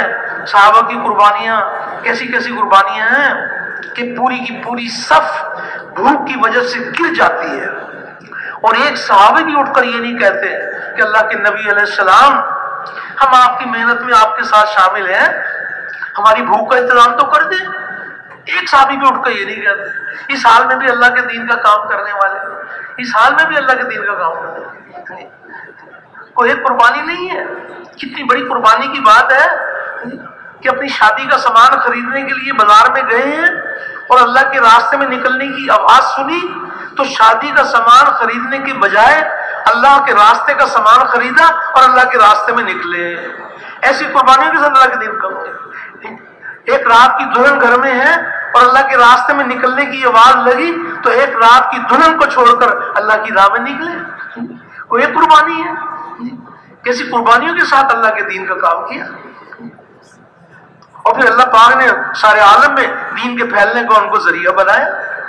قربانیاں تو کی لیکن ان پر اللہ کے خزانے سے کیا ملے گا؟ تو کوئی ایک واقعہ نہیں ہے. نبی کریم علیہ الصلوۃ والسلام نے مکہ مکرمہ میں آپ پر جب نبوت کا اظہار ہوا، آپ نے محنت کا نقشہ قائم کیا تو کس قدر قربانیاں کی، کس قدر قربانیاں کی. اس کی بہت بڑی تفصیل آپ آزاد علماء کرام سے سنتے رہتے ہیں. پھر اللہ کی طرف سے حکم آ گیا ہجرت کرنے کا تو نبی کریم علیہ الصلوۃ والسلام اور صحابہ کرام نے ہجرت فرمائی مدینہ منورہ. تو جب ہجرت فرمائی تو ایک طرف تو مہاجرین ہیں جنہوں نے اپنا گھر بار چھوڑا اللہ کے دین کے لیے ہجرت کی، اور ایک طرف انصار مدینہ ہیں. تو ہمارے نبی کریم علیہ الصلوۃ والسلام نے مہاجرین اور انصار کو ساتھ لے کر محنت کا میدان قائم کیا. اب اس میں پھر کیسی قربانیاں ہیں. انصار کو کس قربانی کی بنیاد کے اوپر تیار کیا گیا؟ نبی کریم علیہ الصلوۃ والسلام نے انصار سے ارشاد فرمایا کہ دیکھو سب کچھ قربان کرو اللہ کے دین پر، لیکن اس کے بدلے میں دنیا میں کچھ نہ چاہو اور تمہیں ملے گا حوض کوثر پر. ایسی قربانی کی بنیاد پر دنیا میں کچھ نہ چاہو، ملے گا تمہیں حوض کوثر پر. اس قربانی کی بنیاد کے اوپر تربیت فرمائی. تو پھر انصار کی کیسی قربانیاں ہیں. آنے والوں کو سنبھالنا، ان کو کھلانا پلانا، ان کو ٹھہرانا، اپنی حاجتوں کو قربان کرنا اور آنے والے مہاجرین کے ساتھ جو ہے نا مل کر اللہ کے دین کا کام کرنا. کیسی قربانیاں کی گئی ہیں انصار مدینہ. کتنی بڑی قربانی کی بات ہے کہ بیوی سے یہ کہنا کہ چراغ کو صحیح کرنے کے بہانے چراغ کو بجھا دینا اور بچوں کو بھوکا سلا دینا اور مہمان کو کھلا دینا. اللہ جل شانہ نے کیسا نمونہ بنایا صحابہ کو. کتنی بڑی بات ہے. بچوں کو چلو خود تو بھوکا رہ جائیں لیکن بچوں کو بھی بھوکا سلا دو. اللہ کے راستے کے مہمان کو کھلا دو. اور پھر اللہ نے بھی بڑی قدردانی فرمائی. حق تعالیٰ شان کیا اس قربانی کی بڑی قدردانی ہے. قربانی وقتی چیز ہے، لیکن قربانی پر جو ملے گا وہ کبھی ملنا ختم ہی نہیں ہوگا. آج تو قربانیاں کرنی ہوں گی، بیوی بچوں کی جدائی برداشت کرنا، گھر کا آرام چھوڑنا، لوگوں کی کڑوی کڑوی باتیں سننا، ہم تو اس کو بڑی قربانی سمجھتے ہیں نا. صحابہ کے دور میں کیسی کیسی بڑی قربانیاں کی ہیں. آگے چل کر ایسی نوبت آ گئی انصار مدینہ کہ نہ اپنے کھانے کے لیے کچھ ہے، نہ کسی کو کھلانے کے لیے کچھ ہے. تو پھر یہ بات آئی کہ بھی چلو کوئی نہر نکالنے کے لیے کچھ ہمیں اگر نہر نکل آئے گی تو اس کے ذریعے سے کچھ جو ہے نا کچھ کوئی فراوانی ہو جائے گی. تو نہر نکالنے کے لیے ہمارے پاس کوئی انتظام نہیں ہے، تو چلو نبی کریم علیہ الصلوۃ والسلام کی خدمت میں چل کر آج جو ہے نا آج کچھ دنیا بھی مانگ لو. تو انصار یہ سوچ کر گئے. نبی کریم علیہ الصلوۃ والسلام نے انصار کو دیکھ کے ارشاد فرمایا، آؤ جی انصار آؤ، آؤ جی انصار آؤ، اور آج تم مانگو گے کیا مانگتے ہو، یہ تم مانگو گے جو ہے وہ تمہیں ملے گا. تو انصار کہ آج تو نبی کریم علیہ الصلوۃ والسلام کا رخ بدلا ہوا ہے، لیکن ایسے اللہ والے تھے کہ رک گئے اور آپس میں جو نا سوچنے لگے کہ آئے تو ہم دنیا مانگنے کے لیے اور نبی کریم علیہ الصلوۃ والسلام آج دینے کے لیے تیار ہیں، لیکن آج فیصلہ کرو کہ تم دنیا کے طالب ہو یا آخرت کے طالب ہو. تو سب نے آپس میں ہی سوچا، دل کی بات اپنے دل میں رکھی اور نبی کریم علیہ الصلوۃ والسلام کے پاس آ کے عرض کیا کہ بس آپ ہمارے لیے دعا فرما دیجیے. تو نبی کریم علیہ الصلوۃ والسلام نے انصار کے لیے، ان کے غلاموں کے لیے، ان کی نسلوں کے لیے نبی کریم علیہ الصلوۃ والسلام نے دعا مانگی. ایسی قربانیوں کے ساتھ اللہ کے دین کا کام کیا. قدم قدم کے اوپر قربانیاں ہیں، کوئی ایک قربانی ہے تو لمبی چوڑی کتاب ہے. نبی کریم علیہ الصلوۃ والسلام نے قربانی کی بنیاد پر امت کو تیار کیا. ہم سب کے لیے نمونہ، صحابہ کی مبارک زندگی ہم سب کے لیے نمونہ ہے کہ اللہ کے دین کے اوپر کیسے وہ مر مٹنے والے تھے. تبوک کے موقع پر کچھ چند مسلمانوں کے جی میں یہ بات آ گئی کہ آج تو ہماری کثرت ہے، نہیں حنین کے موقع پر تو آج ہماری کثرت ہے. تو کثرت پر نگاہ چلی گئی. حق تعالیٰ شان نے تربیت فرمائی کہ کثرت سے فتح حاصل نہیں ہوتی، فتح تو ہماری قدرت سے ملتی ہے. تو جنگ کا نقشہ بدل گیا، جنگ کا نقشہ بدل گیا. تو اب اس میں میدان چھوڑ کر چلے گئے، میدان چھوڑ کے چلے گئے، یہ نقشہ بن گیا. تو نبی کریم علیہ الصلوۃ والسلام نے حضرت عباس رضی اللہ تعالیٰ سے ارشاد فرمایا کہ بعد اونچی آواز میں کہو یا معاشر الانصار، یا معاشر الانصار، وہ انصار، وہ انصار. تو انہوں نے آواز لگائی اور ان کی آواز پر 100 انصار دوڑے ہوئے آئے اور دشمن سے مقابلہ ہوا اور اللہ نے اپنی قدرت دکھا دی کہ دیکھو ہم اپنی قدرت سے فتح عطا فرماتے ہیں کہ شاندار فتح حاصل ہو گئی. اور بہت سارا اس میں غنیمت کا مال ملا. اب وہ جو غنیمت کا مال ملا تو اللہ کی شان، نبی کریم علیہ الصلوۃ والسلام جنگ سے واپسی پر ایک مقام کے اوپر ٹھہرے اور وہاں آپ نے وہ غنیمت کا مال تقسیم فرمایا. اور اللہ کے نبی کی حکمت کہ اس میں سے مہاجرین کو، مکے والوں کو کچھ نہیں دیا گیا اور مدینے والوں کو کچھ نہیں دیا گیا، اور وہ نئے نئے جو مسلمان تھے انہی کے اندر وہ مال تقسیم فرما دیا آپ نے. اللہ کے نبی کی حکمت. اس میں اکرمہ رضی اللہ تعالیٰ کو بہت حصہ ملا، ابو سفیان کو بہت حصہ ملا، تو وہ انہوں نے تقسیم فرما دیا. تو تربیت کا زمانہ قیامت تک ہم سب کی تربیت کا دور جو ہے وہ صحابہ کا دور ہے. تو چند انصار کے جی میں یہ بات آ گئی کہ یہ کیا بات ہے کہ جب لڑائی کا وقت ہو تو وہ انصار ہمیں بلایا جائے، اور جب مال تقسیم ہو تو مال جو ہے وہ مکے والوں میں تقسیم ہو جائے. چند کے جی میں یہ بات آ گئی. تو اللہ کی شان، صاحب بن عبادہ رضی اللہ تعالیٰ عنہ وہ انصار کے سرداروں میں ہیں. وہ نبی کریم علیہ الصلوۃ والسلام کی خدمت میں حاضر ہوئے اور آ کے عرض کیا کہ میری قوم کیا کہتی ہے. آپ نے ارشاد فرمایا کہ کیا کہتی ہے. تو انہوں نے کہا کہ قوم یہ کہتی ہے کہ جب لڑائی کا وقت آئے تو وہ انصار اور جب مال تقسیم ہو تو مال مکے والوں میں تقسیم ہو جائے. تو آپ نے ارشاد فرمایا کہ تم کیا کہتے ہو. تو انہوں نے کہا جی میں بھی قوم کا ایک فرد ہوں. جو بات سامنے آئی تھی آپ سے عرض کر دی. تو وہاں یہ بات نہیں ملتی کہ انصار کے جی میں یہ بات آ گئی کہ بھی ہمیں مال نہیں ملا تو ان کو راضی کرنے کے لیے ان کے لیے بھی کوئی مال کا انتظام کیا جائے؟ نہیں، بلکہ نبی کریم علیہ السلام نے ارشاد فرمایا کہ انصار کو جمع کرو، اور اس مجلس کے اندر صرف انصار ہوں۔ تو انصار کو جمع کیا گیا۔ تو نبی کریم علیہ السلام نے ارشاد فرمایا یہ کیا چینی گوئیاں ہیں کہ جس کی اطلاع مجھ کو ملی ہے؟ کیا چند حقیر اشیاء کی وجہ سے تمہارے دلوں میں شکایت پیدا ہو گئی، جن چیزوں کے ذریعے سے میں نے نئے مسلمانوں کی تالیف قلب کا کام لیا اور تمہارے ایمان اور اسلام کے اوپر اعتماد کیا؟ تو جب آپ نے یہ بات ارشاد فرمائی تو اس پر انصار میں سے اٹھے، انہوں نے کہا کہ یہ چند ناسمجھ نوجوان ہیں، یہ چند ناسمجھ نوجوان ہیں کہ جن کے دلوں میں شیطان نے خدشات پیدا کر دیے، یہ کوئی سب کی طرف سے تو بات نہیں ہے۔ تو پھر آپ نے پھر یہ بھی فرمایا کہ یعنی کہ تم صاف اس میں دیکھیے کتنی تربیت چھپی ہوئی ہے۔ آپ نے یہ بھی ارشاد فرمایا کہ جب میں تمہارے آیا تھا تو تم لوگ گمراہی میں مبتلا تھے، اللہ نے میرے ذریعے سے تم کو ہدایت دی، اور جب میں تمہارے آیا تھا تو تم ایک دوسرے کے جانی دشمن تھے، اور میری وجہ سے تمہارے دلوں کو اللہ نے تمہارے دلوں میں محبت پیدا کر دی۔ تو اس پر انصار نے کہا یہ سچ ہے یا رسول اللہ صلی اللہ علیہ وسلم، اور ہماری گردنیں اللہ اور اس کے رسول کے سامنے جھکی ہوئی ہیں۔ تو جب یہ بات انصار کی طرف سے آئی تو پھر نبی کریم علیہ السلام نے فرمایا کہ نہیں، اگر میری بات کے جواب میں تم کہنا چاہو تو تم بھی یہ کہہ سکتے ہو کہ آپ ہمارا اس حال میں آئے تھے کہ سبھی نے آپ کو جھٹلایا تھا، ایک ہم ہی تو تھے جنہوں نے آپ کو سچا نبی مانا، ہم ہی تو تھے۔ تو اس پر انصار نے کہا کہ ہماری گردنیں اللہ اور رسول کے سامنے جھکی ہوئی ہیں۔ پھر آپ نے پھر یہ صاف فرمایا کہ لوگ اپنے خیموں میں اونٹ اور بکریاں لے کے جائیں اور تم اپنے ساتھ اللہ کے رسول کو لے کے جاؤ۔ آپ نے یہ بھی ارشاد فرمایا، اور آپ نے یہ بھی ارشاد فرمایا کہ تم میرے اندر کا لباس ہو اور یہ میرے باہر کا لباس ہے۔ اندر کا لباس زیادہ حفاظت کو ہوتا ہے۔ اور آپ نے یہ بھی ارشاد فرمایا کہ لوگ ایک وادی میں چلیں اور دوسری وادی میں انصار چلیں تو میں انصار کی وادی میں چلوں گا۔ تو اس پر انصار اتنا روئے کہ ان کی داڑیاں آنسوں سے تر ہو گئی کہ ہماری نگاہ کہاں چلی گئی ہے، مال کی طرف نگاہ چلی گئی۔ ایسے ہمارے نبی کریم علیہ السلام نے امت کی تربیت فرمائی۔ تو اللہ جل شانہ ہمارے حوصلے بھی بلند فرما دیں۔ اس اجتماع کے موقع پر یہ مالک کا بہت بڑا احسان ہے، یہ اللہ جل شانہ اپنی قدرت دکھا رہے ہیں۔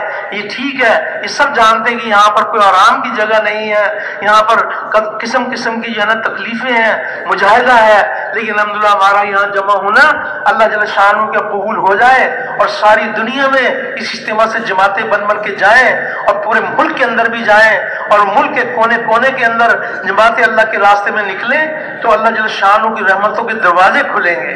اللہ رب العزت کے ہاں بڑی قدردانی ہے۔ آج واقعی جب اللہ کی راہ میں ہم نکلیں گے تو کچھ ہمارے تقاضے قربان ہوں گے، کچھ نہ کچھ یہ نہیں ہو سکتا کہ ہم فارغ ہیں، ہمیں تو کوئی کام کاج نہیں ہے، نہیں، ہر ایک کی اپنی اپنی مشغولی ہے، لیکن اللہ جل شانہ ہمارے حوصلے بلند فرما دیں۔ ہم اس مبارک کام کے لیے جب قربانیوں کے ساتھ اپنے آپ کو پیش کریں گے، اللہ رب العزت اپنی قدرت سے جہاں ہمیشہ کی کامیابیوں کے دروازے کھولیں گے، دنیا میں بھی اللہ پاک اپنی رحمتوں کے دروازے کھول دیں گے۔ جو اللہ کے دین کا کام کریں گے اللہ پاک اپنی قدرت سے اللہ پاک ان کو نوازیں گے۔ اس امت کے جتنے بھی فضائل ہیں وہ اللہ کے وعدے ہیں، اور اللہ کے وعدے حق ہیں، اور اللہ کے وعدے پورے ہونے کے لیے ہیں۔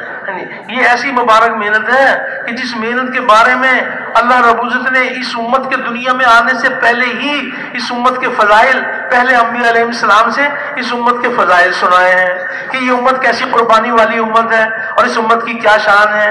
ایک روایت میں آتا ہے کہ اللہ تعالیٰ نے حضرت داؤد علیہ السلام پر یہ وحی فرمائی کہ داؤد تمہارے بعد ان قریب ایک نبی آئے گا جس کا نام احمد اور محمد ہوگا، اور وہ سچے اور سردار ہوں گے، اور وہ مجھے کبھی ناراض نہیں کریں گے، نہ ہی میں ان سے ناراض ہوں گا، اور میں نے ان کی اگلی پچھلی تمام لغزشیں کرنے سے پہلے ہی معاف کر دی ہیں۔ یہاں تک تو نبی کریم علیہ السلام کے بارے میں داؤد علیہ السلام سے اللہ پاک نے ارشاد فرمایا، اور نبی کریم علیہ السلام کی امت کے بارے میں حق تعالی شان نے داؤد علیہ السلام سے یہ ارشاد فرمایا کہ آپ کی امت میری رحمت سے نوازی ہوئی ہے، اور میں نے آپ کی امت کو وہ نوافل عطا کیے جو انبیاء کو عطا کیے، اور آپ کی امت پر وہ چیزیں فرض کی جو انبیاء اور رسولوں پر فرض کی، حتیٰ کہ وہ قیامت کے دن میرے پاس اس حال میں آئیں گے کہ ان کا نور انبیاء کے نور جیسا ہوگا۔ تو اللہ جل شانہ کے وعدے حق ہیں، تو یہ اللہ پاک اتنی بڑی کامیابی عطا فرما دیں کہ کل کیسے انبیاء علیہ السلام کی محنت کرنے والے کس طرح انبیاء علیہ السلام کے ساتھ اللہ پاک ان کو کامیابی عطا فرمائیں گے۔ تو اللہ پاک ہمارے حوصلے بلند فرما دیں۔ ایک ہے اس کام کے اندر چلہ لگانا، 3 چلے لگانا، سال لگانا، اور ایک ہے دعوت والے کام کو اپنا کام بنا کے کرنا۔ تو سب کے سب اس کام کو اپنا کام بنانے کے لیے تیار ہیں؟ تو اکیلے تیار ہیں یا اوروں کو بھی تیار کریں گے؟ تو ایک تو یہ بات ہے کہ اللہ پاک ایسے ہمارے حوصلے بلند فرما دیں کہ جتنا مجمع اللہ پاک نے اپنی قدرت سے یہاں جمع کیا ہے، یہ سب کا سب جو ہے نا اللہ کی راہ میں نکلے، اور بیرون ممالک کے لیے بھی جماتے جائیں، اپنے ملک کے کونے کونے بھی جماتے جائیں۔ اس کے لیے آپ سے گزارش ہے کہ جس طرح آپ نے ماشاءاللہ توجہ دھیان کے ساتھ بات سنی ہے، ہمیں تو ممبر سے کوئی ایک آدمی بھی مجمع سے اٹھتا ہوا نظر نہیں آیا، لیکن دیکھو یہ جو بیان ہے یہ کام کی باتیں ہیں، بہت مبارک ہیں، یہ کام کی باتیں ہیں، لیکن تشکیل کام کا شروع ہے۔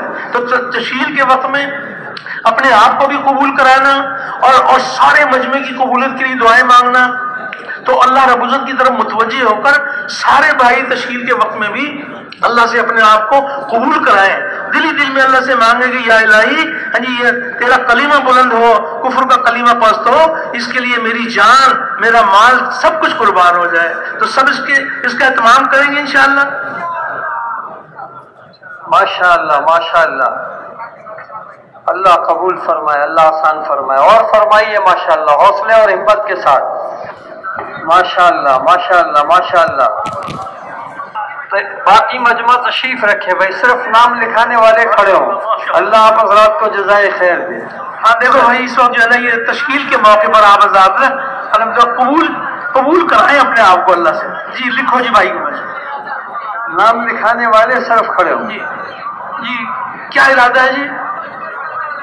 4 مہینے کے 4 مہینے اللہ قبول فرمائے، آسان فرمائے، پوری جماعت بھی لکھائے بھائی۔ جی بھائی ماشاءاللہ، لکھو بھائی لکھو، لکھنے والوں کو تھکا دو آپ سب۔ ماشاءاللہ ماشاءاللہ ماشاءاللہ، واہ واہ واہ واہ۔ دیکھو یہ بھائی کا بھی لکھو، ان کا بھی لکھو، ماشاءاللہ واہ واہ ماشاءاللہ ماشاءاللہ، اور فرمائیے ماشاءاللہ ہمت کے ساتھ۔ 1 سال کے لیے اللہ قبول فرمائے، اللہ بہت قبول فرمائے، آسان فرمائے بھائی، سب آمین۔ 4 مہینے کے لیے اللہ قبول فرمائے، اللہ آسان فرمائے۔ کہاں سے؟ ماشاءاللہ ربانی مسجد سے پوری جماعت، اللہ قبول فرمائے۔ جی 2 جماعتیں کہاں سے؟ صدیقی مسجد سے 2 جماعتیں، اللہ قبول فرمائے۔ جی اور فرمائیے جامع صفا سے کتنی جماعت؟ 1 جماعت، اللہ قبول فرمائے۔ سال کی 1 جماعت، اللہ قبول فرمائے۔ ماشاءاللہ فاروق اعظم سے 1 جماعت، اللہ قبول فرمائے۔ کہاں سے 10 جماعت؟ جامع صفا سے 10 جماعتیں، اللہ قبول فرمائے۔ اللہ